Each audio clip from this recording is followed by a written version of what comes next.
Hoy es el primer curso sobre la perashá de la semana. Entonces nos tocó una perashá, pues, difícil en el sentido de que es una perashá de leyes, pero de leyes donde solamente se habla de una sola cosa, que es el Mishkan, el tabernáculo. Entonces es la perashá donde Dios le dice a Moshe de hacer el tabernáculo. Aquí teníamos que entender varias cosas, y es lo que vamos a ver en el transcurso de la noche. La necesidad de un tabernáculo y cuándo fue impartida esta orden. ¿Cuándo es que Moshe recibió la orden de hacer el tabernáculo? Bueno, primero tenemos una hoja donde se nos aparece el resumen, aliyá por aliyá, punto por punto, de lo que es la perashá de la semana. ¿Okay? Y eso va a ser una fija. En todos los jueves van a tener una hoja donde se dice qué hay en la primera, la segunda, la tercera, la aliyá, la cuarta aliyá. Es un resumen completo de lo que hay en la perashá de la semana. Y vamos a leerlo sencillamente. Nuestra perashá habla sobre los siguientes temas. Primera aliyá, la orden general de pedir las ofrendas a los hijos de Israel para la construcción del Mishkan y la orden de la construcción del arca y sus accesorios. La segunda es la orden de la construcción del caporet y los querubim. El caporet era la tapa del arca era una placa maciza de oro. Los querubim eran dos ángeles o dos niños, dos figuras de niños que estaban encima de la tapa del arca. La orden de la construcción de la mesa, sus accesorios y el pan. La tercera es la orden de la construcción de la menorá, todo el mundo sabe lo que era la menorá, y sus accesorios. Y la orden de la construcción de los paños de tela del Mishkan. La cuarta, la orden de la construcción de las tablas del Mishkan y sus accesorios. La quinta, la orden de la construcción de los parojet, que son las cortinas, y otros objetos. Y la sexta, la orden de la construcción del altar, el Mizbeach, y todo lo que llevaba alrededor. Y por último, la séptima, la orden de la construcción del patio del Mishkan. Así se divide la perashá. Como vemos, es un solo tema que se relaciona con la construcción del Mishkan. ¿Bien? Luego tienen otra hoja donde dice cuadro cronológico de los eventos. Para situarnos un poco, esto sería el cuadro cronológico de los eventos de la segunda parte del libro de Shemot. La primera parte del libro de Shemot la ponemos desde Egipto, desde que los hijos de Israel eran esclavos en Egipto, hasta la entrega de la Torá en Yitro y la entrega de la mitzvot en Mishpatim, hasta ahí. Es decir, estaríamos abarcando las perashiyot, Shemot, Bo, Vaera, Bo y Vaera. Vaera está primero, ¿no? O Bo está primero, no me acuerdo en este momento, pero bueno. Bo está primero y luego es Vaera. No, primero está Vaera. Shemot, Vaera, Bo, Beshalach, Yitro, Mishpatim. Esa sería la primera parte del libro de Shemot. La segunda parte del libro de Shemot comienza con la perashá de hoy, que sería Terumá, luego viene Tetzavé, luego viene Kitizá, y por último viene Vayakhel y Pekudé. Esa sería la última parte, son dos partes del libro de Shemot claramente identificadas. Entonces, lo que vamos a estudiar, estamos empezando hoy con la primera perashá de la segunda parte, la perashá de Terumá. Entonces, este cuadro cronológico nos dice que tenemos la parte A, ahí están los capítulos, no vale la pena, estaría en Mahamad Har Sinai, las primeras tablas de la ley, y estaría Yitro y Mishpatim, las perashiyot de Yitro y Mishpatim, la habíamos incluido en la parte 1, pero bueno, la podemos ver aquí para que se relacione todo. Luego tenemos la parte B, la segunda parte, sería el precepto de construir el Mishkan, el tabernáculo. Y eso sería la Perashayot de Terumá y Tetzaveh, y la primera parte de Kitizá. Todo eso es la mitzvah de hacer el tabernáculo. Luego sería la tercera parte, el becerro de oro, y las segundas tablas. Eso sería la segunda parte de la Perashá de Kitizá. Y por último, la cuarta parte, la parte D, sería la construcción efectiva del Mishkan, que sería la Perashayot de Vayakhel y Pekudé. Bien, así es como está escrito. ¿Y por qué hago este cuadro? Lo vamos a ver en el desarrollo del curso. ¿Por qué pusimos el cuadro de esta manera? Porque exactamente es así como está escrito. Cuando se habla... ¿Sí? La construcción del Mishkan es antes del Matan Torah. No, antes de Matan Torah no, porque ya vimos Matan Torah en Yitro. En Yitro vimos Matan Torah. Luego Mishpatim, aquí viene Mahamad Sinai, las primeras tablas. O sea que antes del Matan Torah, mejor dicho, sí, no del Matan Torah, cuando construyeron el becerro de oro. Ajá, eso sí. Esa sí es la pregunta. Si es antes del becerro o después del becerro. Antes del becerro, quiero decir. Bien, si es así, esa es una pregunta que sobre ella nos vamos a basar parte del shiur de esta noche. Si el Mishkan o la mitzvah de hacer el ¿Por qué se Mishkan... preguntó eso? No, porque es que es la pregunta básica y donde hay una confrontación. Fue el motivo del becerro de... Hay una confrontación entre Rashi y Ramban. Sí. Hay una confrontación entre Rashi y Nachmanides. Entonces, Nachmanides dice, la orden de hacer el Mishkan fue antes del becerro de oro. Rashi dice, no, fue después del becerro de oro. O a raíz. A raíz, específicamente. A lo mejor no saben ni previsto, ¿no? Ok, vamos a hablar de eso, exactamente. Vamos a hablar de eso exactamente. Sí, quería aclarar eso. No, pero es que Porque... no sé si lo que hice fue confundirte más. Porque, porque realmente hay quien opina que es antes y hay quien opina que es después. La construcción del becerro de oro quería darle una fisionomía a algo que adoraban. Si ya tenían el Mishkan, ¿para qué? El becerro de oro. Esa es una de las posiciones. O sea, no se justifica entonces. Lo que estaban adorando era verdaderamente al becerro. No es que personificaron o materializaron a los que pensaban que era Dios. No, ya va. Ya va. Aquí sí hay una diferencia en lo que estás diciendo. Ya va. Vamos a aclararlo. Todos opinan que la materialización del Mishkan fue después del becerro de oro. La materialización del Mishkan. De hecho, el Mishkan se inauguró en 1 de Nisan del año siguiente de la salida de Egipto. Es decir, de Egipto salimos el 15 de Nisan, entonces el Mishkan se inauguró justo un año después, 15 días. Ahora, la existencia física del Mishkan seguro que fue después del becerro de oro. Donde está la duda y donde está la confrontación, ¿cuándo se dio la orden de hacer el Mishkan? ¿Antes del becerro de oro o después del becerro de oro? Es decir, si el Mishkan fue una consecuencia del becerro de oro o por el contrario estaba ya prevista hacer su construcción. Exacto, sin que hubiese becerro de oro.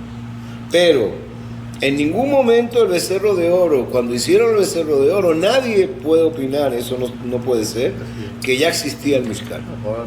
No existía, nunca. Segundo, nunca existió. Eso seguro que no existía el Mishkan. ¿Está claro? ¿El Mishkan qué es? Vamos a explicar primero qué es el Mishkan.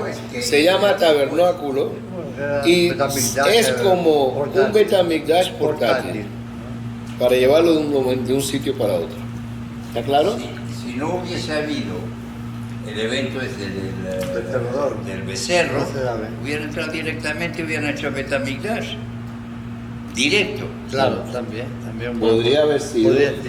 Podría haber Que sido. esa era claro, seguramente la original. Pero acuérdate de que en Claro. realidad no es que Merakelim, dejaron de entrar a Israel Merakelim, por el becerro de oro. Bueno, Merakelim. Dejaron de con vueltas entrar por por ahí. los espías, por el género Merakelim. Que No sabemos si no hubiese habido los Merakelim, hubiese sucedido lo de los espías. Eso es una y no pregunta. hubiera el tabernáculo, porque no era necesario. Eso es una conclusión si sigues una opinión. Pero si sigues otra opinión, no. Hubiese lo que hubiese, el tabernáculo habría que hacer. está previsto. Porque Vamos, siempre vamos. faltaba años. Eso era Vamos a ver. una etapa intermedia. Quiero Vamos. hacer una pregunta porque tengo una duda. Sí. Tengo entendido, no sé, disculpa la ignorancia, que nosotros no podemos tener en ninguna sinagoga ninguna imagen parecida a humana. Eso lo Y vamos a ver. acabo de escuchar que los querubín son figuras de Una niños. excepción. Ya lo vamos a ver. No, exactamente ese va a ser, Es una excepción. ese va a ser el Soy primer biología, tema. pero Ese va a ser el Una primer excepción. tema. Muy bien. Muy bien. De verdad que es una cosa increíble. Habéis tocado los puntos exactos de lo que vamos a tratar. Es perfecto. Para alguien que dar un curso, que se anticipen a lo que va uno a dar, es Lo perfecto. leyó antes. Pero es perfecto. No leyó nada. no, lo escuché, pues estaba diciendo que vamos No a leyó decir nada. que los ángeles. Pero es perfecto porque no sorprende. Es decir, Claro. Entonces, siempre he sabido que no puede ver. Claro. Que por cierto que hay una figura en arriba que había que quitar. La figura de Moisés. bien, vamos a entrar de lleno. Vamos a tener siempre presente el cuadrito este. Ya el resumen ya no. Pero el cuadrito este vamos a tenerle presente. ¿Verdad? Ahora, de acuerdo a algunas opiniones, debían de cumplirse dos eventos para que volviésemos de alguna forma a pertenecer al pueblo de Dios, para que perteneciésemos al pueblo de Dios. Ustedes se acuerdan que cuando salimos de Egipto, no, cuando Moshe Rabbeinu tuvo la visión, sí, en el Cené, en la zarza ardiente, Dios le dice a Moshe, desde Lejaot, y esta va a ser la señal por la cual te envié para que tengas a los hijos de Israel.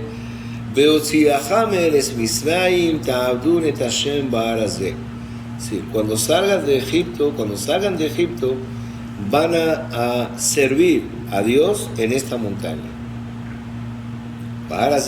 En el momento ese, ¿cómo se llamaba la montaña? Joreb. La montaña se llama Joreb. Y es claro, desde que el mundo se creó, esa montaña se llamaba Joreb. A partir del evento del Cené, se convirtió en Sinai. Por Cené, Sinai. A partir del Cené es que la montaña se llama de Joreb a Sinai. Pero se sigue llamando Joreb en otra oportunidad, en Devarim todavía aparece el nombre de Joreb. Pero ya es Joreb Sinai. Bien. Entonces, ahí se nos dice de que vamos a servir a Dios en esa montaña. Hay comentaristas que dicen, ¿de qué forma vamos a servir a Dios en esa montaña? Pues con dos factores, Matan Torah y Mishkan. Matan Torah y Mishkan. Así dicen los comentaristas, algunos. Bien. Vayamos de la opinión de que el Mishkan se hizo o se dio la orden de hacer el Mishkan antes de lo que es el becerro de oro, o que se dio la orden de hacerse después del becerro de oro. Sea una o sea otra opinión, en realidad el Mishkan se inauguró en el Sinai. Los hijos de Israel se quedaron en el Sinai parados. Y vamos a dar la cronología de qué pasó, cuáles fueron, de qué manera se dio la Torá y hasta dónde se llega con el Sinai y hasta dónde Israel tuvo que quedarse acampado en el Sinai. Eso lo vamos a ver después. Pero sea una, sea otra, tanto Matán Torah como Sinai, como el Mishkan, se dieron en el Sinai, y eso es la descripción de que el pueblo adoró a Dios, hizo el servicio completo a Dios, es decir, a raíz de recibir la Torah y de hacer el Mishkan. Claro, si esto es así, significa que el Mishkan estaba previsto que se hiciera.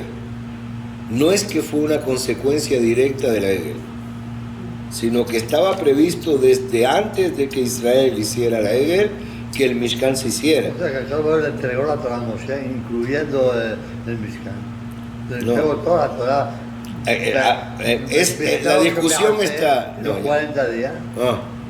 Ahí está la discusión. Cuidado, eso sí, eso... Te voy a contestar, no ahora, pero ahí está la discusión. Sí. Son paquetes, ¿no? Vamos a verlo. Las preguntas son exactamente el desarrollo. Pero vamos primero con la pregunta de los querubim.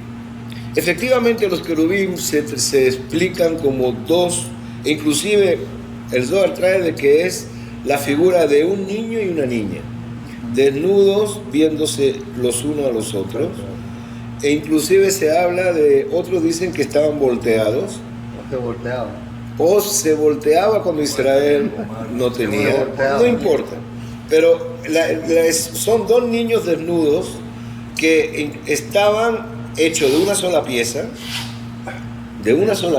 ¿En oro era? de oro, claro, de oro macizo, de una sola pieza, encima del paroje, encima del capore, y a raíz de ahí, por ahí, es que Moshe Rabbenu recibía la nebuá de Kadosh Baruj Hu. Por entre medio, por ahí es que Moshe escuchaba a Dios, a través en medio de los querubim. La pregunta es, bueno, pero ¿qué diferencia hay entre los querubim y el becerro de oro? ¿Por qué una cosa se llama idolatría? ¿Y por qué lo otro es algo que a Kadosh Baruj Hu lo mandó a hacer y para que estuviera ahí, imagínate, en el sitio más sacro de todos? Sí, pero no se adoraba. Ya. No se adoraba. Ya vaya. Tenía acceso porque el Kohen Gadol ya Sí, el Kohen Gadol lo veía. El público no lo veía. Nadie lo veía. Nunca lo vio nadie. No. Nadie lo veía. Solamente el Kohen, el día de Kippur, entraba y lo veía. No estaba a la vista del estaba a la público. vista, no era como un adorno. Exactamente, no. Eso va a adorar. El Yom Kippur solamente veía el Kohen Gadol. Pero- No era un objeto para adorar. Ok. Ahora, ¿cuál es una pregunta inmediata a esto? Eran dos figuras abrazándose, ¿verdad? Una masculina y una femenina. Inclusive trae la Gemara que los romanos cuando entraron y vieron eso, dijeron, pero ¿qué tanto, cuando profanaron el templo, qué tanto Israel habla de pureza, de pudor, de que tiene... Si esto tiene una figura erótica, en el sitio más santo que ellos mantienen una figura erótica, y la tiraron, la despreciaron, la tiraron en el mercado, dijeron, esto habla mal de lo que es el pueblo de Israel. Así se trae. O sea, incluso te veía la mela y todo. No sé. Entonces, yo voy a dar una respuesta rápida a esto. No vamos a hacer una gran cosa, pero hay una diferencia entre el becerro de oro y los querubim, sencilla, que Dios ordenó hacer los querubim, pero no ordenó hacer el becerro de oro. Una cosa es que Dios te ordene hacer algo, la tienes que hacer. Y otra cosa es que tú por tu propia iniciativa hagas algo y diga, Él le lo deja a Israel. Este es tu Dios Israel que te sacó de Egipto. Una contradicción. Libre albedrío, ¿dónde queda ahí? ¿No? Uno de los mandamientos es, no habrá figuras. Sí. Y el mismo Dios te está diciendo a los querubín. Okay. Ahora, déjame quitar una pregunta. En el texto ahí del Jumás viene la descripción emitida por Dios de los querubín, emitida por Dios. Detallada la Sí, descripción. detallada, una sola pieza de oro. Pero- Detallada. Una sola, ok, una sola pieza yo puedo hacer una figura cualquiera. Dos La- figuras. la figura La en sí. detallada, por Dios, no, eso está todo. No. No, O ¿cómo sea, lo son? que habla son dos ¿Cómo? querubín. La medida y eso no. Pero vamos a tratar de analizar La los medida, querubín. no solo la vamos medida. a tratar de analizar los querubín. Ahorita vamos a analizar el porqué de estos querubín y qué representan estos querubín. No es que la respuesta fue. Pero Dios Pásame dijo ahí. que tuviera la figura de dos niños. Sí, los querubín sí, dos querubines, pero es que tenemos que traerlo, siéntense por aquí, tenemos que traerlo, justo estamos empezando, así que vienen bien, tenemos que traerlo de acuerdo a cómo está escrito en la perashá, en esta perashá, pero ¿qué representan los querubín? Eso es lo que yo quiero tratar de hacerles ver, qué representa y por qué esos querubín están ahí. ¿Qué es eso? ¿Representa qué es? ¿Qué es esos querubín? ¿Qué son? Bien. ¿Cuál es la primera vez que aparece querubín en la Torá? Esa es la primera pregunta. ¿Cuándo? En Gan Eden. ¿Cuándo? Cuando lo expulsó de Gan Eden. Eso, exactamente. Cuando Adán Arishon fue expulsado de Gan Eden, ahí aparece la expresión de que Dios puso Dos querubines. dos querubines en la puerta. ¿Para qué? ¿Para cuidar qué? Que no entra nadie. No, para cuidar el camino del árbol de El conocimiento. No, esa Hayim. esa Hayim. Esa Hayim, sí, Para Hayim. cuidar el camino Esa Hayim, correcto. del Etz Hayim, del árbol de la La vida. vida. Vamos a tratar de entender un poquito qué significa todo esto. Fíjese bien. Adán y Javá son creados. Están en Gan Eden. Por eso es que yo digo que lo más importante de todo es Bereshit. Si uno sabe Bereshit, puede llegar a todo a través de lo que aprendiste en Bereshit. Adán y Javá son creados en Gan Eden. Son puestos allá y hay dos árboles.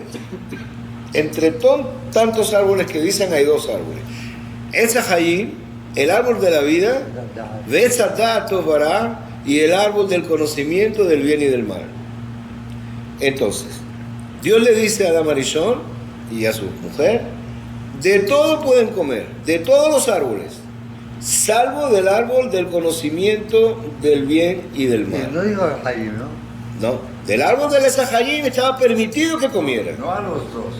¿Ah? Adán. No, solamente. Adán, está bien. Adán, nada más. Pero es lo mismo, sí, si No, se pero lo di a uno. porque luego viene la discusión. Bueno, Sí, bueno, Ella ahora, te dijo. tú puedes comer, fíjense lo bueno de esto, tú puedes comer de todo, tú puedes comer de todo, y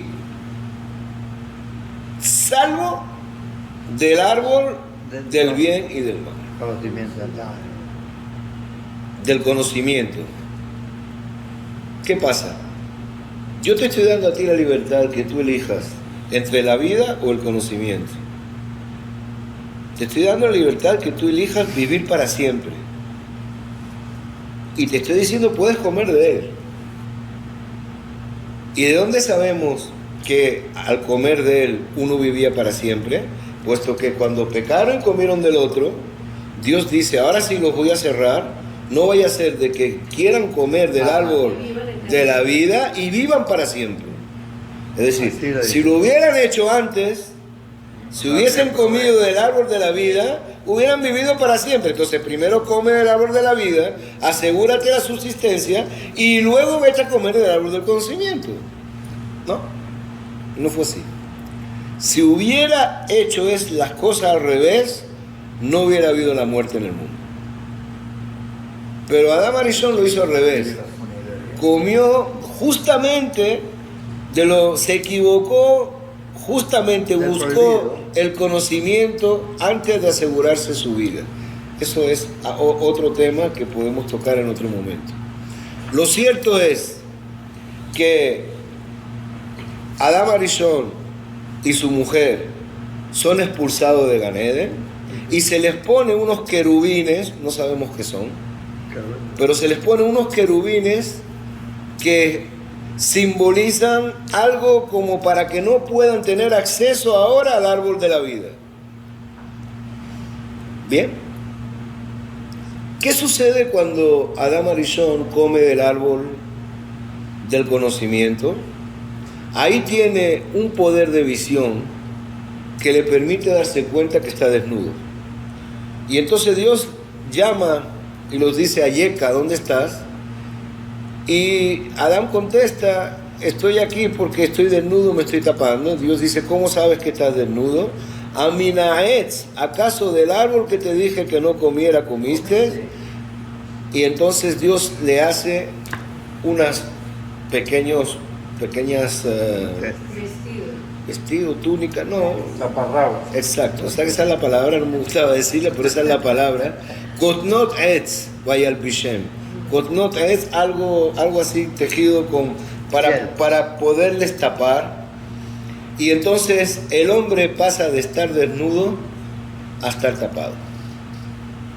Cuando yo dije que el idioma, el hebreo, es muy difícil de entender en el sentido de que tiene muchas interpretaciones cada palabra. Cada palabra se presta mucho Por las vocales. porque no hay vocales. Al no haber vocales, pues uno puede jugar con ellas como uno quiere. ¿Cómo se llama vestido, vestimenta? ¿Cómo se llama en hebreo? Simla. Simla es un vestido confeccionado. Beged. Beged. Beged es algo que te sirve para taparte. Beged significa algo que tú te pones, no importa lo que sea, pero sirve para cubrirte. Bien, Beged también significa, ¿qué significa? Rebelión. Significa desobediencia. Beged, Bogdim. Aboged es alguien que se revela. Para que se den cuenta, el hecho de que ya tengamos que usar vestido es porque nos rebelamos. Porque nuestro estado natural era estar desnudos. Estar desnudos. Ese era nuestro estado natural. Nos rebelamos y el pecado por el cual tenemos que cargar es usar algo que tiene el nombre que muestra nuestra rebelión. Eso es boged. Un boged es un rebelde. Bien. Ahora, ¿qué pasa? El hombre y la mujer pasa de su estado natural a un estado de rebeldía que le obliga a taparse. Y ponen a los querubín que les cierra el camino hacia la vida.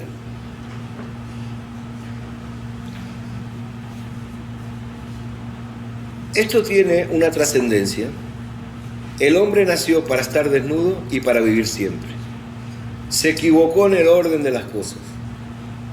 Por eso que después, cuando en Devarim o también se dice Rea no ten lifnejem ayom berajau klala, mira que hoy te estoy dando la bendición y la maldición. O también se dice Samti lifnejem etahanim betambabe, te puse la vida y la muerte. Uajartaba hayim, pero elige la vida. ¿Qué significa elige la vida? ¿Quién va a elegir la muerte? Pues claro que tú elegiste la muerte en cierta oportunidad.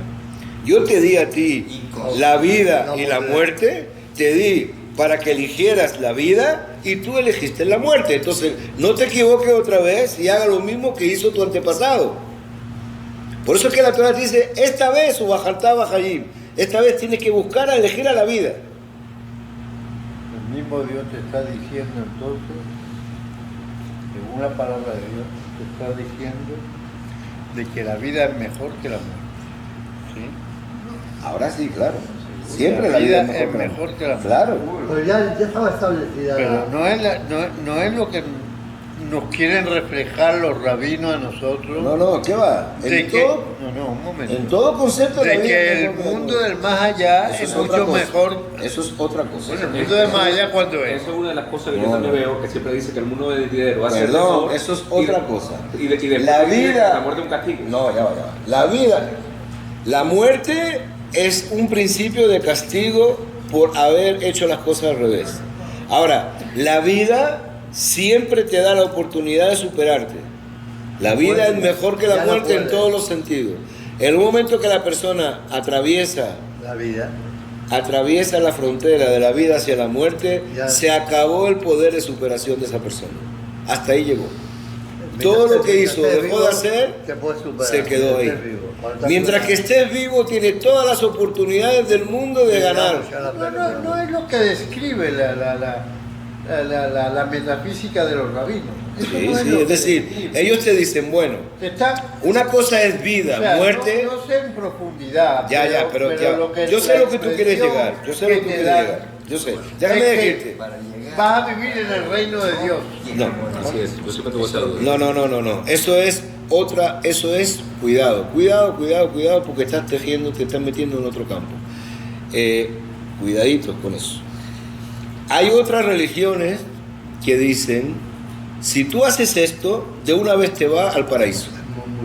Y es muchísimo mejor estar ahí que aquí. Cuidadito con eso. Hay otras religiones que dicen, si tú de una vez quieres, tú tienes el poder de dar un botón y automáticamente al segundo ya te va a aparecer en otro lado donde vas a disfrutar absolutamente de todas, de todas las cosas, de todos los placeres materiales de este mundo, lo vas a disfrutar ahí. Nosotros no pensamos, nosotros no pensamos así, pero ya voy a llegar donde tú vas a llegar, ya voy a llegar donde tú quieres. Nosotros pensamos que hay, sí, una vida después de la vida, que es totalmente, absolutamente una cosa espiritual, pero hay un olam hazé y hay un olam haba. Hay un mundo presente y un mundo futuro. Hay un Gan Eden que Kol Israel y Islam Helek Leolam haba. Todo Israel tiene parte del mundo futuro. Se hace ver un mundo de paz, un mundo donde todo el mundo está sentado y disfrutando Mizdiva Shejinah, todo el mundo está disfrutando del placer de Dios, y inclusive se dice, el disfrute de un segundo del mundo futuro es superior a la acumulación de todos los disfrutes que tú puedas tener en este mundo. Hay quien dice lo contrario también. No, el disfrute no. Es que hay dos cosas que hay que saber separar. Es decir, el placer que tú vas a sentir en el mundo futuro con un segundo de la presencia divina es superior a la acumulación de todos los placeres que sentiste desde que naciste hasta en toda tu vida. Eso es, todo el mundo está de acuerdo, pero estamos hablando de algo totalmente espiritual. Pero, cuidado, un segundo de vida en este mundo es superior a todo lo que va a ser tu vida en el mundo futuro. Te va a permitir subir, y vinimos a este mundo para escalar.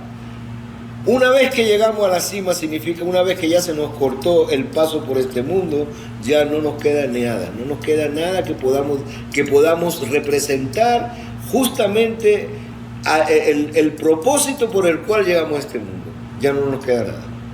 Entonces, no se puede decir de que este mundo es peor ni mejor que el mundo. No hay absolutamente ningún paralelismo entre ambos mundos. Uno es totalmente espiritual, que tiene que ver con cúmulos de Torah y cosas, la presencia de la Shejinah, eso es lo que es el Olam Haba. Pero el mundo de la acción, el mundo de la asiyá, el mundo donde la persona tiene que demostrar lo que es, lo que vale, si bien el disfrute, el gozo que ese hombre va a tener en este mundo no tiene nada que ver con eso que va a tener ahí, es muy inferior y muy limitado, pero las posibilidades de crecimiento a través del libre albedrío, a través de las acciones que cada hombre va a poder ejercer en este mundo, están totalmente coartadas en el otro mundo. Por lo tanto, más vale un minuto en este mundo que la vida eterna en el otro. No sé si estamos de acuerdo. Parece contradictorio. Es muy discutible, pero no se nos va. Pero se nos va. Ok. Exactamente, Vamos al concreto. Entonces, tenemos la imagen de esos querubines que trancan el camino al árbol de la vida y que permiten que en un principio hubiese permitido al hombre vivir para siempre. Entonces, ahí Adán y Jabá son expulsados, esta vez están vestidos. Bien. ¿Qué representan los querubines? ¿Qué es el árbol de la vida? ¿Qué es el árbol de la vida hoy en día? Es Hayim Hila Mahazikim Babe Tonjea Meushar. El árbol de la vida es la Torah. Hoy en día sabemos que es Hayim Hi, es Hayim Hila Mahazikim Babe Tonjea Meushar. Es la Torah. El árbol de la vida es la Torah, representa la Torah. Entonces, esa Torah, ¿dónde estuvo por primera vez? En el arca. La Torah estuvo en el arca. Guardada por los querubines. ¿Y qué están haciendo esos querubín? Están guardando la Torah, es decir, el mismo principio que pasó en Gan Eden. Y la están mirando. Esos querubines están ahí guardando el Esa Hayim, el árbol de la vida. Ese árbol de la vida que en un principio tuvieron que guardar contra Adam Arishon, pues ahora lo están haciendo, están ejerciendo la misma función. Lo que pasa es que ahora lo están ejerciendo en la Torah que está metida dentro del arca. El Cohen Gadol, ¿qué tiene que ver el Cohen Gadol cuando entre el día de Kippur una sola vez, como dijo Shalom, y muy buena, acertada lo que opinó Shalom? Claro. Eso no son unas figuras que puesto, están ahí para que todo el mundo las vea, ¿no? Lo adore. El único que la va a ver el Cohen Nadie lo Gadol adora. el día de Kippur. Eso no se puede en ningún momento decir que va a ser una fuente de idolatría. Para nada. Pero ¿qué es lo que va a representar? ¿Qué es lo que va a hacer el Cohen Gadol cuando la vea el día de Kippur? Va a ver a Adama y a Rishon en su estado de pureza original, de la desnudez de nuevo. Aquí la desnudez hoy en día se volvió algo, pues, que tiene que ver con ¿qué? Tiene que ver la desnudez hoy en día. Cuando se habla de desnudez se habla de prostitución, se habla de erotismo, esa era la palabra que se me escapaba, de erotismo. Pero la desnudez era la fuente de la pureza del hombre. Esa era la desnudez. Lo que se está haciendo ahora que tenemos una Torah, que se recupera un árbol de la vida que estaba perdido, pues es volver a sentir, volver a reencontrarse con la pureza con el cual el hombre fue creado en su desnudez. Y esos querubines puestos ahí representan los mismos querubines puestos en Gan Eden. ¿Por qué están desnudos? Porque así fue creada la Mejabá. Y justamente para hacerte ver que todo este camino que se llegó fue producto de no haber concebido perfectamente cuál era el orden en el cual tenían que actuar en Gan Eden. Es decir, vale decir, primero asegurarse la vida y luego buscar el conocimiento. Esa Hayim primero, la Torah primero y luego el Sadat, luego saber por qué. Claro, eso son otras interpretaciones, no quiero entrar en eso, pero mucha gente dice, ¿qué significa primero el Hayim y luego el por qué y luego el Sadat? Pues una explicación sencillita, no tiene nada de dificultad. Esa Hayim es la Torah. Entonces, acepta la Torah primero, agárrala primero, y luego vete al Sadat, luego vete a preguntarte el por qué la mitzvot de la Torah.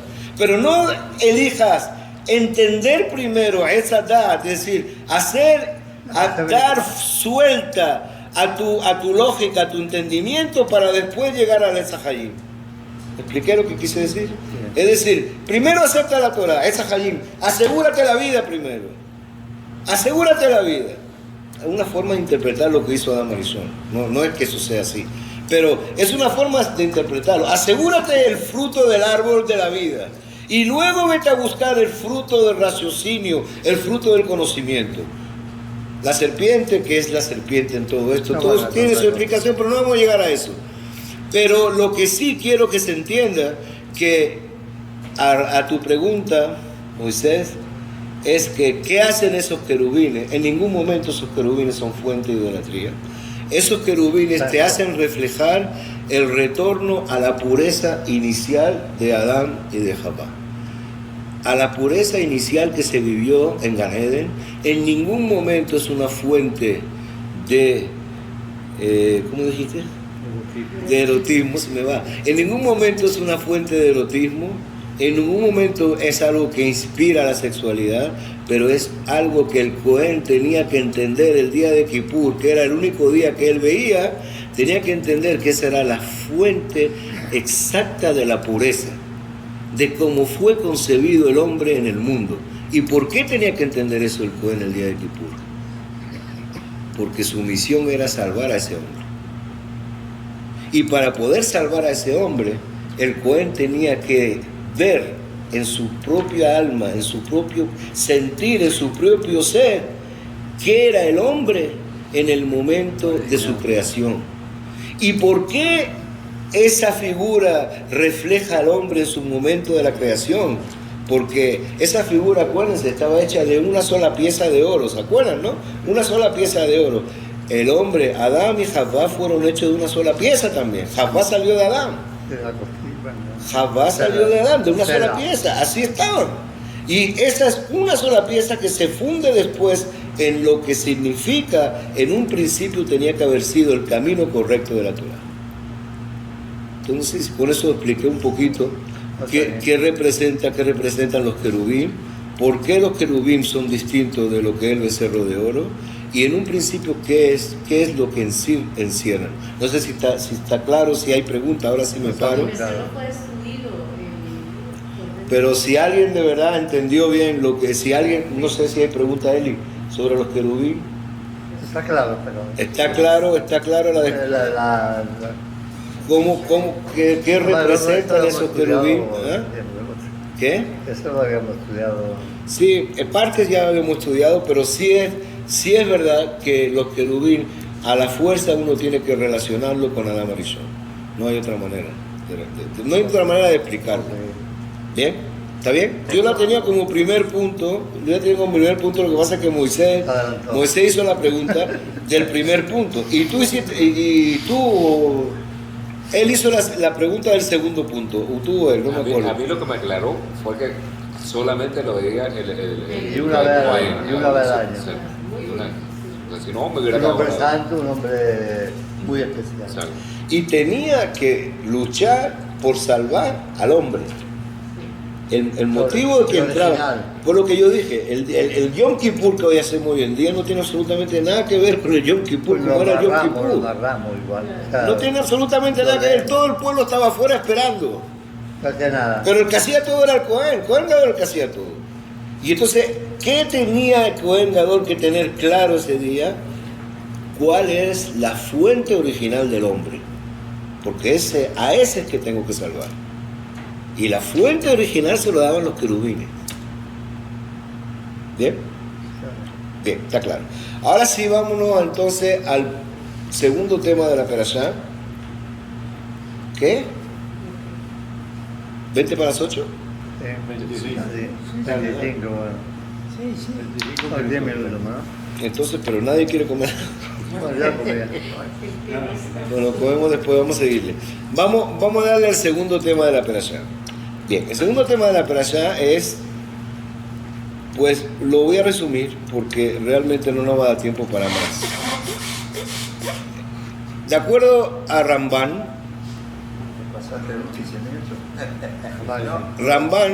Nachmanides, pues dice, el orden en el cual se desarrollaron los hechos es exactamente el orden que ustedes tienen en el cuadro que les digo. Es decir, hubo Mahamad al Sinai, hubo el Sinai, luego se da la mitzvah de construir el Mishkan, eso es como está aquí en la perashá de mañana, luego viene el Egel, el becerro de oro, y luego por último se construye el Mishkan. ¿Por qué Ramban dice eso? Ramban dice, pues... Porque siempre sigue el orden de la perashá. Exacto. Eso es por así que tiene la teoría de que... Muy bien. Bien. Vamos a explicar. Ramban es alguien de que por lo general, yo hasta ahora solamente creo haber visto un sitio donde Ramban sí cambia algo, pero por lo general, por el gran general, el Ramban, Nachmanides, nunca cambia el orden de la Torah. Dice, la Torah se dio en el orden que se pasaron las cosas. Si Dios hubiese querido que entendiéramos otra cosa, nos lo hubiera dado en el orden que quiere Él. Pero ¿por qué me va a decir tú a mí que las cosas se cambian? Ramban viene después de Rashi, y Rashi es uno de los que usan una frase expandida en la Gemara, En Mukdam un Mujar Batorah. En Mukdam un Mujar Batorah. ¿Qué significa? No hay ni antes ni después. No hay orden de la Torah. cronológica. Exacto. Es decir, la Torah... Hay orden lógica. Dijo, ¿sabes qué lo dijo? Ese es el profesor que viene aquí, ¿cómo se llama? Sí, Benítez. Benítez. Ok. Dijo, como dijo que no es lógica. Palabras mayores. Sí. No. ¿Cuál es? ¿Por qué O sea, Rashi no hay se- cronológica sino lógica. Orden lógico. No hay cronológico sino orden lógico. Orden lógico. Ahora, ¿por qué Rashi dice que no tiene uno no tiene por qué pensar que no hay un orden cronológico? ¿Por qué Rashi dice eso? Si no hay un orden cronológico, tiene que haber un orden de algo. Porque la Torá, Moshe Rabbenu la escribió dictada por Dios. Pero ¿por qué yo voy a decir que la Torá no sigue el orden normal? ¿Por qué yo voy a decir eso? Porque Rashi opina algo distinto. Rashi dice, el orden es un orden temático, Temático. por temas. Entonces la Torá lo que hace es reunir temas acordes y los pone juntos. Que tenga relación o con. De hecho el Talmud es igual así, es así también. Entonces Rashi dice, la Torá va por un orden temático. Ahora vamos a este punto. A este punto, siguiendo el orden de Rambam, que es el orden de la Torá, ¿qué podemos decir? Pues algo sencillo. Dios ordena a Moshe Rabbenu, da las tablas de la ley, da los preceptos, y le dice a Moshe Rabbenu, ven, sube, para yo darte las tablas de la ley y enseñarte la Torá. ¿Sí o no? Entonces Rambam dice, ¿qué es lo que le enseñó Todo. en esos 40 días? Todo. No, ya va. ¿Qué es lo que le enseñó en esos 40 días?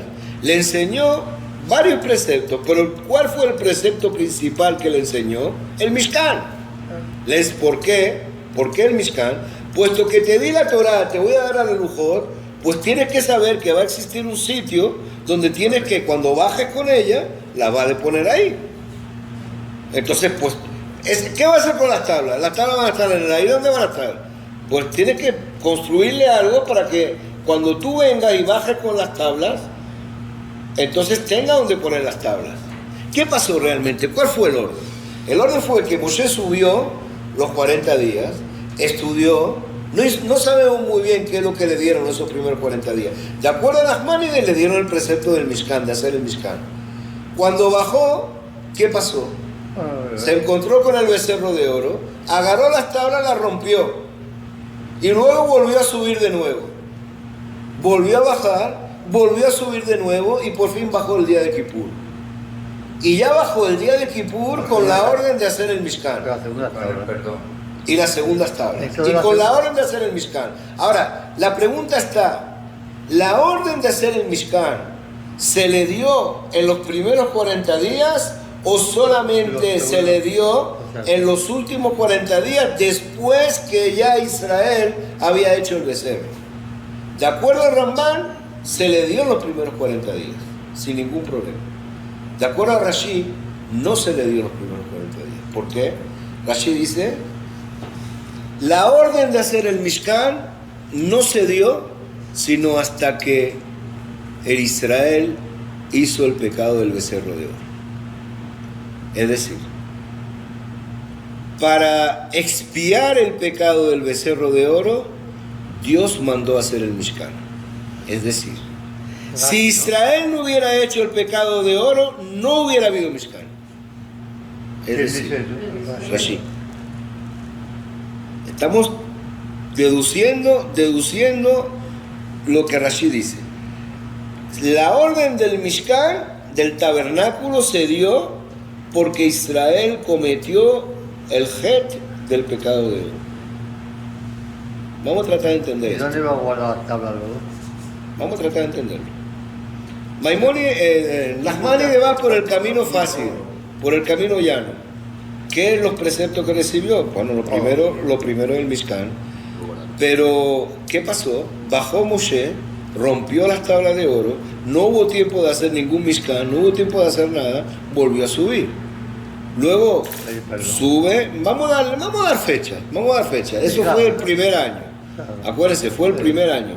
Entonces, el 6 de Sivan fue Matan Torah, el 7 de Sivan subió Moshe y se quedó 40 días. 17 de Tammuz. Baja el 17 de Tammuz. Pero baja el 17 de Tammuz, ¿por qué? Porque Dios le dice, Lech red kishehet amecha. Baja porque tu pueblo pecó. Baja porque tu pueblo pecó. 17 de Tammuz. hicieron un becerro. Entonces Moshe baja, ahí el 17 de Tammuz rompe las tablas, vuelve a subir el 18 de Tammuz, se queda 40 días, baja cuando, 40 días del 18 de Tammuz, baja el 28 de Av, 28 de Av, vuelve a subir, 29, 28, vuelve a subir el primero de Elul, se queda 40 días, cuando baja el 10 de Tishri, que es Kippur. 40 días del 29 de Kippur. En Kippur ya Moshe Rabbeinu bajó con las tablas de la ley nueva. De una, y bajó, y ahí mismo dio la orden de hacer el Mishkan.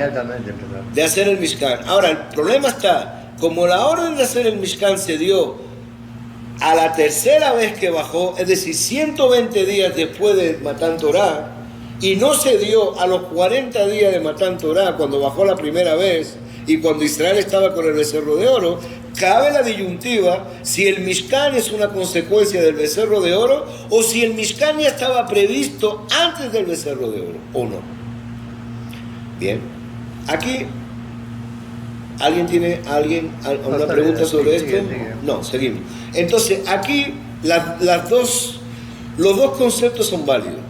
Pero vamos a analizar ambos conceptos. De acuerdo a Ramban, el Mishkan estaba previsto antes de que Israel en ningún momento hiciese el becerro de oro. ¿Y de dónde Ramban saca todo eso?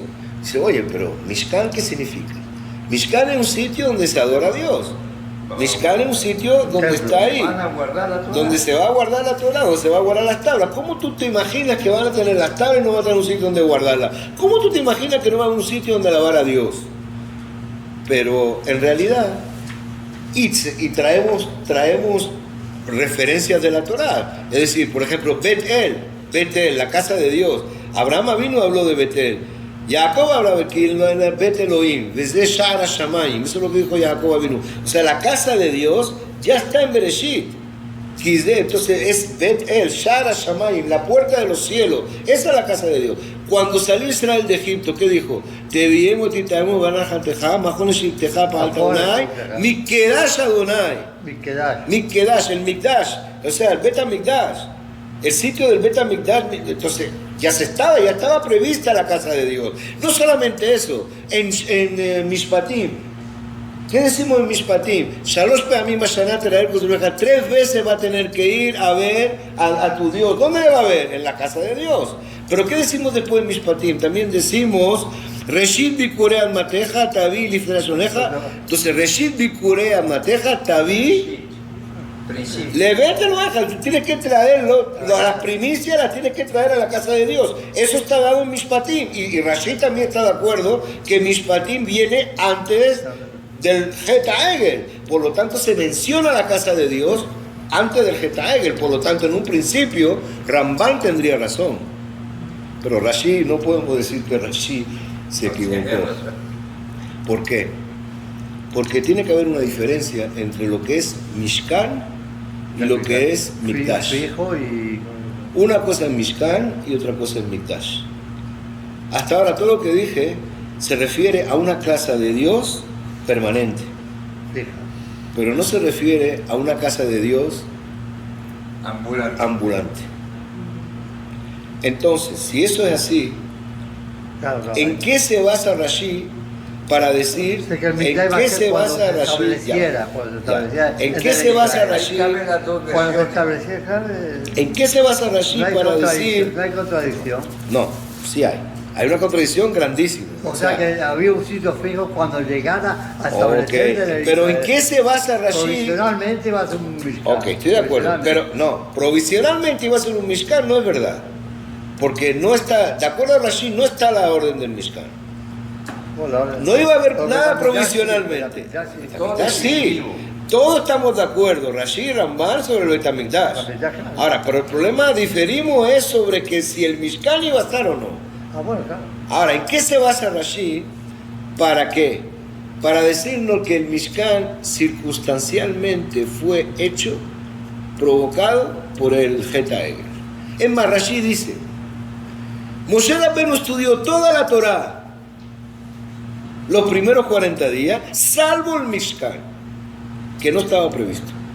Eso fue Pero el posterior. Betamigdash estaba previsto. Sí, pero el Mishkan no. Pero el Betamigdash, la ley del Betamigdash Sí, también en la Torah, pero, está en la Torah. pero ahí donde ahora vamos a llegar al Mishkan. La pregunta es, ¿estudió las leyes del Mishkan Moshe Rabbeinu, sí o no? ¿Cuándo? De acuerdo a Ramban, fue la primera ley que estudió en los primeros 40 días, porque justo al bajar de ahí tenía que hacerlo. Y más, todavía tú puedes seguir más. No solamente la primera, sino a lo mejor puedes decir que fue la única, porque en realidad las demás leyes se las podía decir a través de qué? A través de los querubín. De hecho eso pasó. Cuando se inauguró el Mishkan, a partir de ahí Moshe Rabbeinu hablaba con Dios por los querubín. Entonces el Rambam dice, lo más importante era el Mishkan. Lo primero que se le dio a Moshe fue el Mishkan. Rashi opina al revés. Rashi dice, lo último que se le dio a Moshe fue el Mishkan. Es más, bajó del monte los primeros 40 días y no tenía en su maletín la ley del Mishkan. ¿Cuándo la tiene? Después que ve la Egel. Ahora vamos a razonar nosotros. Vamos a razonar. ¿Qué es lo que motiva al pueblo de Israel a hacer el Egel? Bueno, la supuesta muerte de Moshe. Materializar. La supuesta muerte de Moshe. Entonces, O sea, que querían uno, o sea, tenían tanta confianza de que... Una presencia física. Una eso. Necesitaban ver algo físico. Algo físico. Materializar algo que indique que Dios está. Ellos vienen de una cultura egipcia. Entonces, Hay ídolos. Eso es lo que verdaderamente justifica la construcción del Mishkan. Yo Bueno. estoy completamente de acuerdo con Rashi. Pero bueno, entonces quiere decir, pero un momento, si no ve a Moshe, si Moshe se fue, 40 días está en la montaña, ¿quién puede pensar que ese hombre se quedó 40 días sin comer, sin beber? Y todavía está vivo. ¿Quién va a pensar en eso? Ahora no tenemos a Moshe. A Dios es un Dios que es raro, porque no se le ve. En Egipto por lo menos veíamos a toditos, todos los dioses estaban uno al lado de otro. A este no se le ve en ningún lado. Entonces, ¿qué? ¿Qué somos nosotros?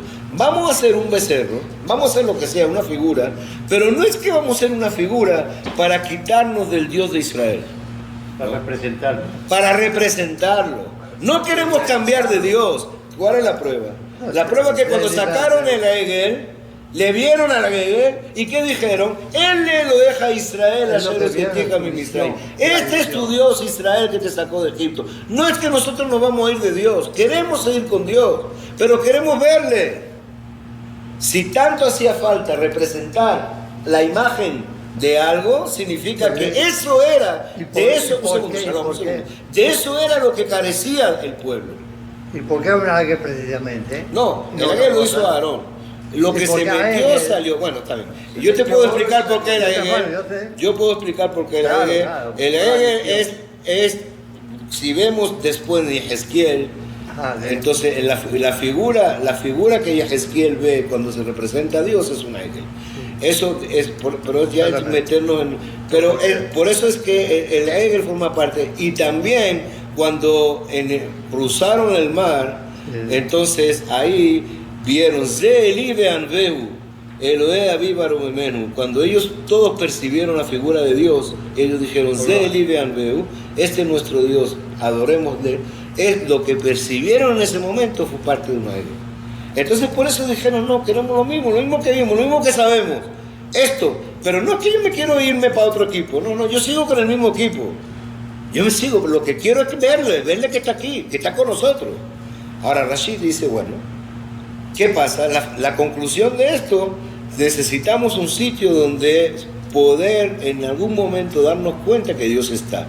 ¿Qué pasó con el Mishkan? Pues a partir de ahí, Moshe Rabbeinu entraba y salía del Mishkan, bajaba una nube que daba la vuelta y ya se daban cuenta que la presencia de la Shekinah estaba ahí. De hecho, cuando Moshe Rabbeinu baja de Har Sinai, cuando baja de Har Sinai Moshe Rabbeinu no puede permanecer dentro, no puede permanecer dentro del campamento de Israel. ¿Por qué? Porque la Shekinah abandonó el campamento de Israel a raíz del Mishkan. Y Moshe Rabbeinu tuvo que sacar su tienda de campaña, llevarla fuera del campamento y ahí para poder así establecer la comunicación con Dios. Todo el pueblo veía cuando Dios hablaba con Moshe, porque encima de la tienda de Moshe se posaba una nube, fuera del campamento de Israel. Entonces, si es con todo lo que hemos dicho, vamos ahora a analizar las razones de Rashi. Ahí vamos a entrar un poco en el Medrash, pero solamente son poquitas. ¿Cuáles son las razones de Rashi? Pues para hacer el Mishkan, Bené Israel tuvo que donar el oro.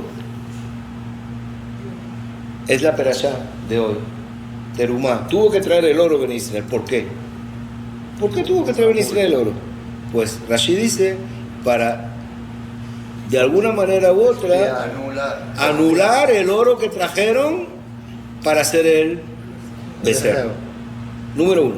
Número dos, Bezalel fue el encargado de hacer el Mishkan. ¿Por qué Bezalel? Porque Bezalel era nieto de Hur. ¿Hur quién era? Hur fue muerto en la revuelta que tuvo Israel en el momento de hacer el becerro de oro. Aarón de hecho dijo, si mataron a Hur me van a matar a mí también. Por lo tanto, aquí estoy entrando en Medrash, me gusta aclararlo, por lo tanto prefiero hacer lo que sea para que evitar que Israel cometa otra muerte. Entonces por eso Bezalel, que es su nieto, puesto que tú estás directamente involucrado, tú fuiste alguien de los perjudicados directamente, pues tú vas a tener el honor de construir el becerro de oro, el Mishkan. Quiere decir que los dos motivos que te estoy dando hasta ahora fortalecen la idea cuál, que el Mishkan viene después del becerro de oro, ¿verdad? Israel que tiene que traer su oro, pues para expiar el pecado del oro del becerro de oro, si viene después, y Bezalel, que es nombrado, viene después. Otro más. Entonces, para que la Shejinah volviera dentro del campamento de Israel, dijimos ya que la Shejinah se había retirado. La única manera que la Shejinah volvió al campamento de Israel es que el Mishkan se hizo. Entonces, para hacer que la Shejinah volviera, si estamos hablando de que la Shejinah volviera, significa que ya había pasado el becerro de oro. Otro más, Aarón, en el momento de la inauguración del Mishkan, del tabernáculo, Aarón trajo ¿qué? Un Korban Hatat. Trajo un sacrificio expiatorio. ¿Por qué? ¿Por qué tuvo Aarón que traer un sacrificio expiatorio? No hay ningún motivo. El motivo es... Porque fue, digamos, el artífice. El motivo fue de que él hizo el becerro de oro. Y eso de alguna forma anula lo que él había hecho antes. Entonces, por eso mismo, de acuerdo a Rashi, el Mishkan sirve exactamente para expiar la falta del becerro de oro. Entonces, si entonces eso fuera así, en nuestro cuadro cronológico tendríamos que decir que primero viene la A, luego viene la C, luego viene la parte B y luego viene la parte D. Tendríamos, por eso es que le hice este cuadro, porque normalmente como aparece en la Torah es A, B, C y D. Pero si estamos de acuerdo a Rashi sería A, C, B y D. ¿Por qué? Porque está el becerro de oro y luego A, C, B y D. Esa sería la forma como entenderlo de acuerdo a Rashi. De acuerdo a Ramban, A, B, C y D. Bien. Por último, y con esto vamos a terminar. ¿Quién prevalece? ¿Ah? ¿Cuál es la opinión que prevalece? No, entre Rashi y Ramban las dos son buenas. Todas son buenas. Es decir, la mayoría es Rashi. La Gemara sería, por lo que se habla de Rashi, que el becerro de oro. Si uno se da cuenta de algo también, ¿por qué Sukkot cae el 15 de Tishri? Es una pregunta clave. ¿Por qué? ¿Por qué tenemos Sukkot que cae el 15 de Tishri? ¿Qué tiene que ver? ¿Por qué se cae el 15 de Tishri Sukkot?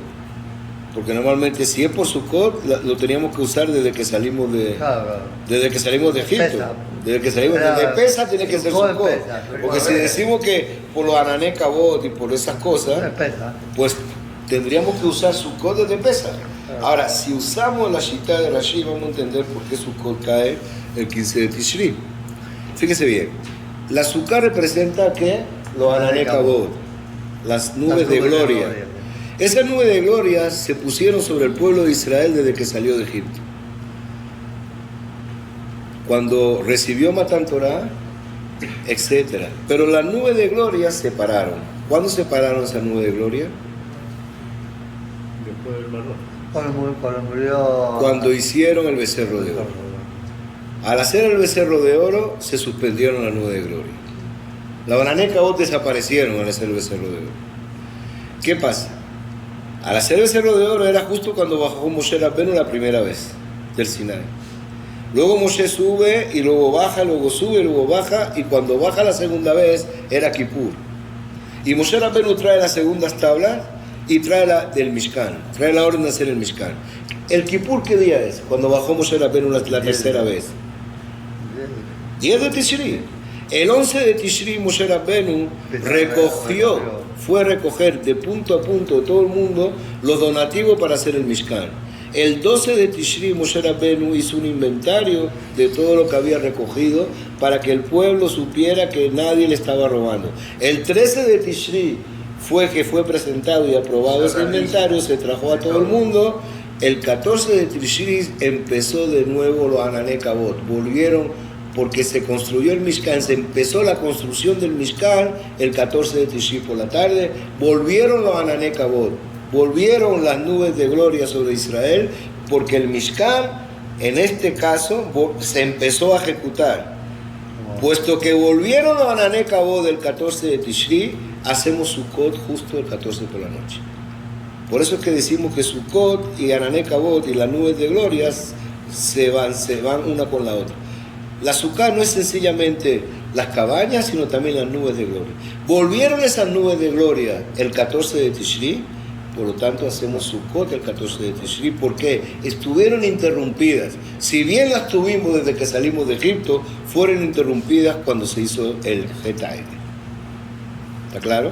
Entonces, de ahí podríamos decir también que el Mishkan viene justo después, o sea, que la orden del Mishkan podría hacerse de ahí después del Getae. Bien,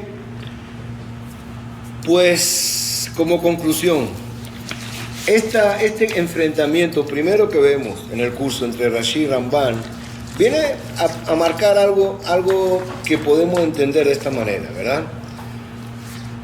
Rashi está de acuerdo que el Mikdash, el Bet HaMikdash está dado en la Torah. Pase lo que pase, el Bet HaMikdash se iba a hacer. Lo que no dice Rashi es que el Mishkan se iba a hacer. ¿Por qué? Porque Rashi dice, no había necesidad de ningún Mishkan. El pueblo de Israel en el desierto iba a entrar directamente a Israel. ¿Para qué vamos a hacer nada? Vamos a hacer de una vez, llegamos a Israel. Si no va a tomar nada de tiempo llegar a Israel, ¿para qué vamos a hacer un Mishkan? Vamos a hacer un Bet HaMikdash de una vez. No tenemos por qué, no hay tiempo. Ramban dice no. Todo estaba previsto. Por lo tanto, el Mishkan, ese Bet HaMikdash ambulante que iba a tomar a hacer, hasta los 440 años que entraron. Por lo tanto, repite, lo voy a repetir ahora, pero para que se espera, lo vamos a ver. Es bueno que se sepa. Pero el Bet HaMikdash seguro que se va a hacer, pero el Mishkan va a tener una duración de mucho tiempo y va a ser necesario con su construcción, y por lo tanto estaba previsto desde el principio, y no es el Geta Egel el que motivó a hacer el Mishkan, sino que Akadosh Baruj Hu ya tenía prevista esa mitzvah desde antes que Israel hiciera ese Geta Egel. Bien, Shalom termina. O sea que el Bet HaMikdash se construyó, o sea, el Mishkan duró 479 años, porque fue el primer año de entrada. Y el Bet HaMikdash se hizo a los 440 años de entrada en Israel. Y el Mishkan funcionaba en varios sitios. Shiloh duró 300 y pico de años. Fue en Nob y después en 40 y tantos años finales. Hazaku Baruch, gracias a todos, buenas noches. La semana que viene tenemos la operación.